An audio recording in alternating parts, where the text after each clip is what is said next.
Assalamualaikum warahmatullahi wabarakatuh. Perkenalkan, nama saya Ilazarul Vita dari kelas 108 nomor absen 15. Di sini saya akan mempresentasikan mengenai hikayat. Mari kita mulai. Pengertian hikayat. Apa sih yang dimaksud dengan hikayat itu?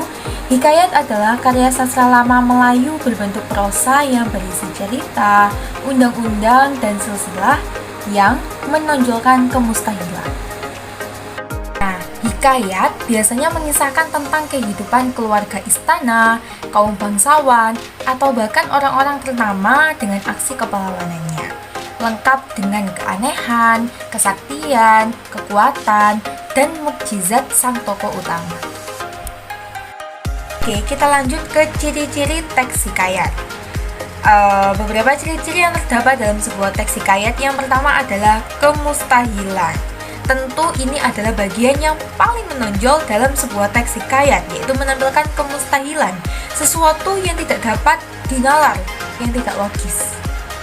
Kedua adalah anonim, atau tidak diketahui pengarangnya. Tidak seperti cerpen, hikayat tidak diketahui pengarangnya. Biasanya di dalam cerpen, di bawah judulnya itu ada nama pengarangnya. Tapi kalau hikayat, enggak. Karena kenapa? Hikayat itu bersifat yang ketiga, komunal, atau dimiliki bersama, dimiliki oleh seluruh masyarakat, tidak dimiliki oleh perorangan.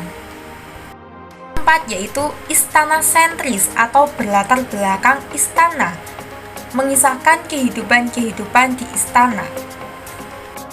Yang kelima, yaitu menggunakan bahasa arkais atau bahasa kuno, bahasa yang sudah tidak lazim lagi dipakai di zaman sekarang, sehingga kita sedikit kesulitan untuk memahami. Contohnya adalah hamba, hatta, dan lain-lain.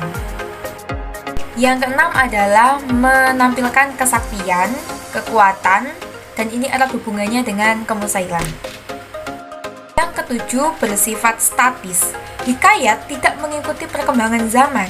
Hikayat dulu hingga sekarang tidak mempunyai banyak perubahan. Yang kedelapan, yaitu bersifat tradisional, sesuai dengan pengertiannya, yaitu karya sastra lama, sehingga hikayat ini bersifat tradisional. Yang terakhir, yaitu bersifat edukatif atau mendidik, mempunyai pesan moral yang penting untuk memberikan pengajaran bagi kita semua.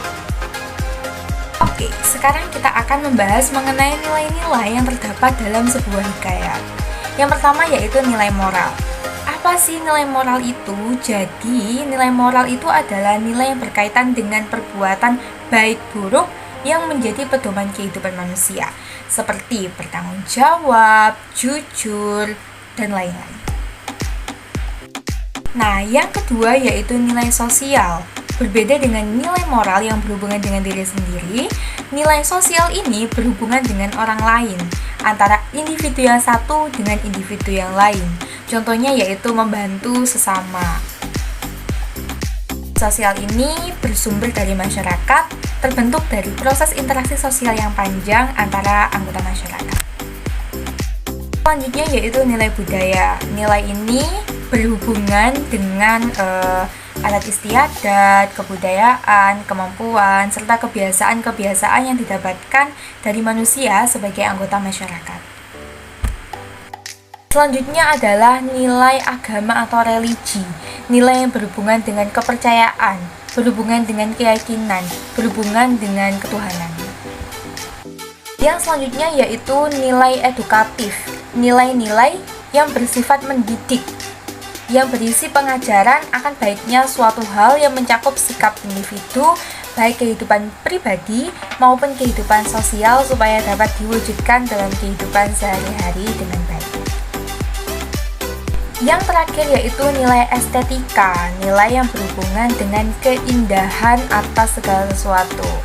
Bisa jadi keindahan suasana alam, keindahan alur, keindahan kisah, dan lain-lain.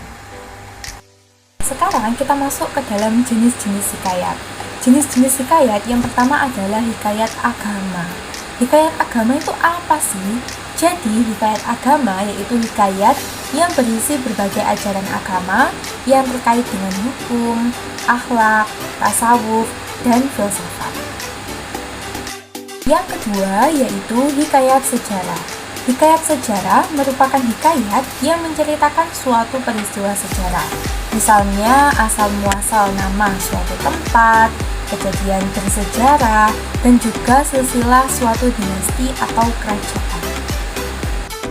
Nah, yang ketiga yaitu hikayat safari. Hah? Safari? Nah, jadi hikayat safari itu adalah hikayat yang menceritakan kisah perjalanan. Nah, salah satu contohnya itu adalah hikayat Malam Tengah. Selanjutnya yaitu hikayat peristiwa. Jadi ini lebih ke bersifat umum ya, hikayat yang menceritakan suatu peristiwa atau sebuah kejadian. Dan itu bebas.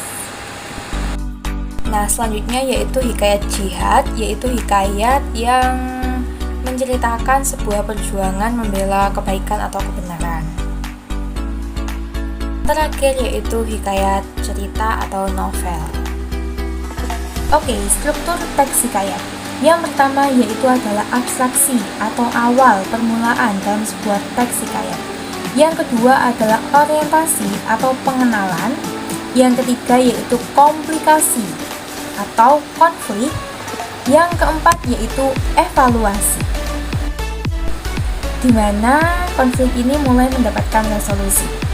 Yang kelima yaitu resolusi, merupakan solusi dalam mengatasi konflik tersebut atau penyelesaian. Dan yang keenam atau yang terakhir yaitu koda. Lanjut, kita akan membahas mengenai unsur pembangun sebuah hikayat. Yang pertama yaitu unsur intrinsik. Unsur intrinsik itu adalah unsur yang membentuk karya sastra dari dalam karya sastra itu sendiri. Yang pertama yaitu tema. Tema adalah ide atau gagasan pokok yang akan dikembangkan menjadi sebuah cerita. Penentuan tema sendiri itu dibagi menjadi tema mayor dan juga tema minor. Tema mayor itu adalah tema yang paling menonjol dan dijadikan sebagai pokok persoalan. Sedangkan tema minor itu adalah tema yang sifatnya itu tidak terlalu mencolok dan tidak terlalu menonjol. Yang kedua yaitu latar atau ruang lingkung yang akan digunakan untuk menyuguhkan cerita. Selanjutnya yaitu alur atau rangkaian peristiwa. Alur ini dibagi menjadi 3, yaitu alur maju, alur mundur, dan juga alur campuran. Alur maju itu adalah rangkaian peristiwa yang urutannya sesuai dengan urutan waktu kejadian, dari awal hingga akhir. Alur mundur itu adalah rangkaian peristiwa yang susunannya itu tidak sesuai dengan urutan waktu kejadian, atau cerita yang bergerak itu mundur, flashback. Dan yang ketiga yaitu alur campuran, alur yang merupakan campuran antara alur maju dengan alur mundur. Selanjutnya yaitu tokoh. Tokoh ini adalah pemain dalam suatu cerita. Ada 3 karakter tokoh, yaitu protagonis atau tokoh yang bersifat baik, antagonis, tokoh yang bersifat jahat, dan tritagonis, tokoh pembantu. Nah, selanjutnya yaitu amanat atau pesan moral dari suatu cerita. Yang terakhir yaitu sudut pandang. Sudut pandang adalah posisi pengarang dalam memandang tema yang diangkat menjadi sebuah cerita. Sudut pandang dibagi menjadi beberapa bentuk, yaitu sudut pandang orang pertama, sudut pandang orang kedua, sudut pandang orang ketiga, dan sudut pandang campuran. Setelah kita membahas unsur intrinsik, sekarang kita akan membahas unsur ekstrinsik, yaitu unsur yang membentuk karya sastra dari luar karya sastra itu sendiri. Pertama yaitu biografi pengarang. Biografi pengarang menjadi pengaruh yang dapat menentukan hasil tulisan. Misalnya, pengarang memiliki latar belakang pendidikan yang baik, maka cerita cenderung diangkat dari nilai pengetahuan dan penguasaan ilmu yang diminati. Selanjutnya yaitu lingkungan budaya. Nah, lingkungan budaya itu juga menjadi unsur ekstrinsik dalam proses penulisan hikayat. Sebagai contoh, penulis yang nyaman dan tumbuh dari sebuah pedesaan akan lebih leluasa untuk menceritakan berdasarkan kondisi budayanya tersebut. Selanjutnya yaitu lingkungan sosial. Seperti dengan lingkungan budaya, lingkungan sosial juga memiliki peran yang penting sebagai pembentuk suatu karya sastra. Dan yang terakhir yaitu agama atau religi. Contohnya yaitu seseorang yang memiliki agama Islam akan cenderung menceritakan hal-hal yang berhubungan dengan Islam. Begitupun agama-agama lainnya atau kepercayaan lainnya. Nah, yang terakhir yaitu adalah contoh-contoh hikayat yang dapat kita baca. Ini cuma beberapa. Yang pertama yaitu adalah hikayat Hang Tuah. Yang kedua hikayat Si Miskin. Yang ketiga hikayat Abu Nawas. Yang keempat hikayat Bayan Budiman. Yang kelima hikayat Bunga Kemuning. Dan yang keenam atau yang terakhir yaitu hikayat Amir. Nah, dan ini adalah sumber-sumber yang saya baca untuk membuat PPT ini. Terima kasih, semoga bermanfaat. Wassalamualaikum warahmatullahi wabarakatuh.